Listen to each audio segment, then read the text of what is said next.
Hello friends, welcome to my steno classes. RSM SSB special dictation series में आपका स्वागत है। आज का विषय है doctor Rajendra Prasad part second. Dictation start होगा 3 सेकंड बाद। स्टार्ट।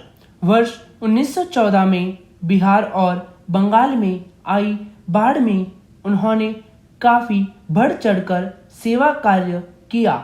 वर्ष 1934 में जब बिहार में भूकंप आया तो राजेंद्र प्रसाद ने भूकंप राहत कार्य का संचालन किया। अक्टूबर 1934 में वे बंबई में भारतीय राष्ट्रीय कांग्रेस के अध्यक्ष निर्वाचित हुए तथा वर्ष 1939 में सुभाष चंद्र बोस के अध्यक्ष पद से त्यागपत्र देने के बाद वे कांग्रेस के कार्यवाहक अध्यक्ष बनाए गए। वर्ष 1942 के भारत छोड़ो आंदोलन में भी राजेंद्र प्रसाद की भूमिका सराहनीय थी। वर्ष 1946 में जब अंतरिम सरकार बनी तब उनके नेतृत्व क्षमता एवं गुणों को देखते हुए उन्हें खाद्य एवं कृषि मंत्री बनाया गया। इसी वर्ष जब भारत का संविधान बनने के लिए एक संविधान सभा का गठन किया गया तो उन्हें इसका अध्यक्ष नियुक्त किया गया। Paragraph change. 26 जनवरी 1950 को जब भारत गणतंत्र बना तो वे भारत के प्रथम राष्ट्रपति बनाए गए। वर्ष 1952 में नई सरकार के गठन के बाद वे पुनः इस पद के लिए निर्वाचित हुए। वर्ष 1957 में भी राष्ट्रपति के चुनाव में उन्हें विजयश्री हासिल हुई। राष्ट्रपति पद पर रहते हुए उन्होंने कई देशों की यात्राएं भी की। लगातार 2 कार्यकाल पूरा करने वाले वे भारत के एकमात्र राष्ट्रपति हैं। वे 14 मई 1962 तक देश के सर्वोच्च पद पर आसीन रहे। इसके बाद अस्वस्थता की वजह से वे अपने पद से अवकाश प्राप्त कर पटना के सदाकत आश्रम में रहने चले गए। इसी वर्ष भारत सरकार ने उन्हें देश के सर्वोच्च सम्मान भारत रत्न से अलंकृत किया। Paragraph change.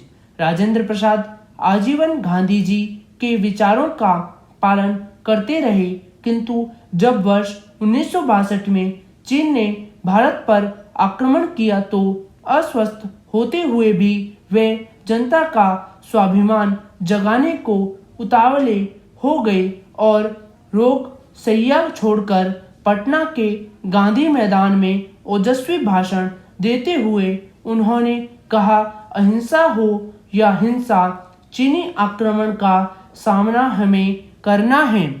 इससे उनकी देशभक्ति की अनन्य भावना का पता चलता है। Paragraph change.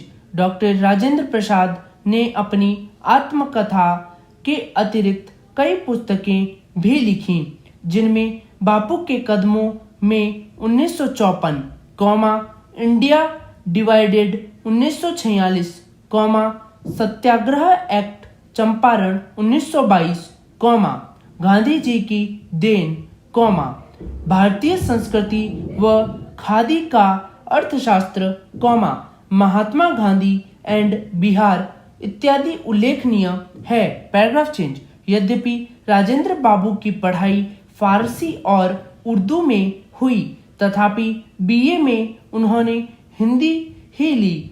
वे अंग्रेजी, हिंदी, उर्दू, फारसी, बंगाली भाषा व साहित्य से पूरी तरह परिचित थे तथा गुजराती भाषा का भी उन्हें व्यवहारिक ज्ञान था। ML परीक्षा के लिए हिंदू कानून का उन्होंने संस्कृत ग्रंथों से ही अध्ययन किया था। हिंदी के प्रति उनका अगाध प्रेम था।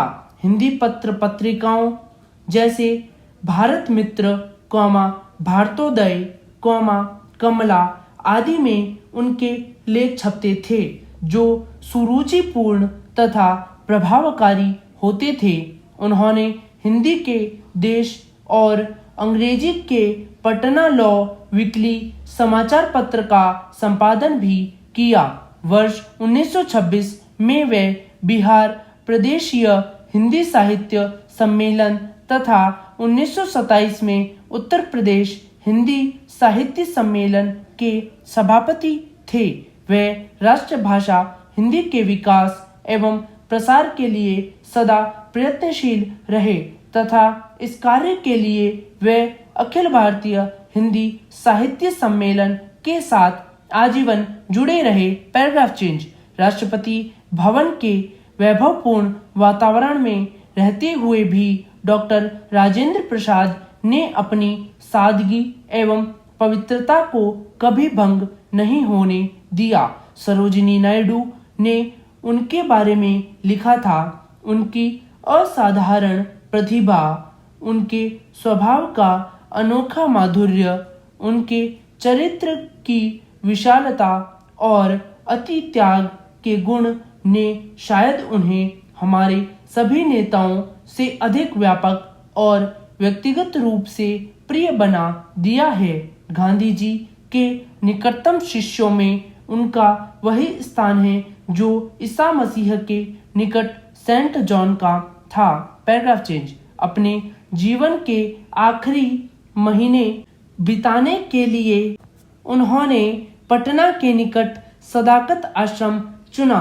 28 फरवरी 1963 को राजेंद्र प्रसाद ने पटना के सदाकत आश्रम में अपनी अंतिम सांस ली। वे आज हमारे बीच भले ही उपस्थित न हों, पर कृतज्ञ राष्ट्र उनके योगदान को कभी भूल नहीं सकता। उनके निधन से राष्ट्र ने एक महान सपूत को खो दिया। डॉक्टर राजेंद्र प्रसाद सादा जीवन, उच्च विचार की प्रतिमूर्ति थे। उनका जीवन हम सबके लिए अनुकरणीय है।